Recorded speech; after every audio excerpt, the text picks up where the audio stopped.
Fenêtre sur l'emploi pour parler du climat et précisément de la rémunération climat des dirigeants. Oui, il y a aussi une part qui est consacrée aux engagements climat des dirigeants, décidés par les conseils d'administration. Et là, on a un tableau de bord et nous accueillons Monica de Virgilis. Vous êtes présidente de Chapter Zero France, associée avec l'IFA, pour présenter ce 5e baromètre IFA Ethics and Boards, ainsi que Chapter Zero France, sur la part de rémunération climat. Je commence par le début. Vous avez déjà, avec 5 années, on va rentrer dans les chiffres, une petite visibilité de l'évolution. Est-ce qu'il y a 5 ans, le sujet a été pris comme ça un petit peu de côté? Est-ce qu'aujourd'hui, il est au cœur des préoccupations? Ou en tout cas, est-ce qu'il est arrivé dans les préoccupations? Absolument. Il est arrivé et il est maintenant vraiment fortement intégré. Il y a 2 aspects. Ce qu'on a pu voir dans le temps, donc nous, équipe qui faisons les analyses, et puis la réalité des choses. Donc l'équipe qui fait les analyses a pu, avec le recul du temps, non seulement analyser les politiques de rémunération, donc les targets, mais aussi l'ex-post, donc les rémunérations versées. Et ça, on peut le faire seulement a posteriori. Et donc, cet aspect-là, c'est un approfondissement de l'analyse qui a maturé, si vous voulez, l'année dernière et cette année. On est dans le cadre du lancement de la COP30 qui se passe au Brésil. On est dedans. Cette question est posée indirectement de l'engagement de nos dirigeants d'entreprise, pas de nos dirigeants politiques, sur les enjeux climat. Oui. On voit quand même, alors il y a quelques chiffres intéressants, 92% des entreprises du SBF 120 ont intégré au moins un critère. Suffisant ou pas? Est-ce que c'est symbolique? Non, c'est majeur. Et la question qu'on s'est posée dès le départ, à partir d'il y a 5 ans, c'est: ces critères est-il quantitatif? En fait, c'est la question qui a guidé notre analyse.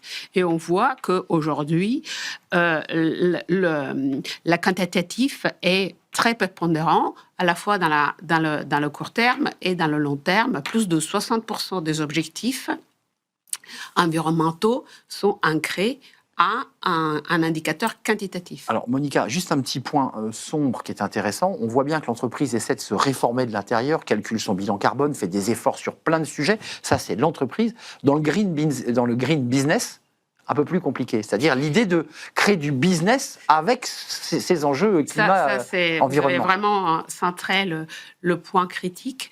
En fait, parmi on le voit à travers cette analyse, on voit que les critères, les indicateurs sont les émissions gaz à effet de serre, d'autres, l'efficacité énergétique et le green business, la part de business nouveau qui vient sur l'autre.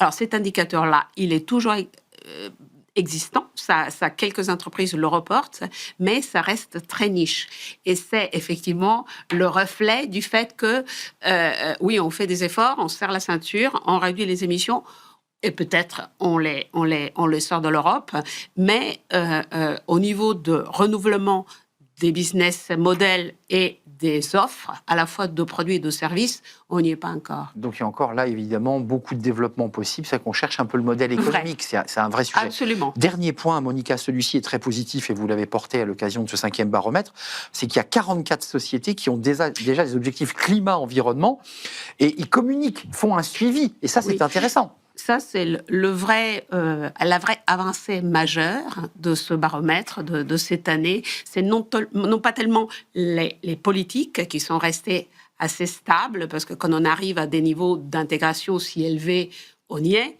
mais plutôt le niveau de disclosure, de communication, de l'ex-post. C'est plus du greenwashing, il y a un vrai engagement dans la durée. On voit que ça va vers la maturation, absolument. C'est ça l'enjeu. Ça veut dire que ces entreprises et que ces dirigeants ont dans leur scope la rémunération, une partie de leur rémunération court terme, long terme. Et ça rentre dans quoi? Dans le court terme ou dans le long terme, là, cette part de rémunération climat? La part liée au climat, personnellement, je pense que c'est plus approprié de l'intégrer dans le long terme. Voilà. Mais il y a quelques sociétés qui le font aussi sur le court terme.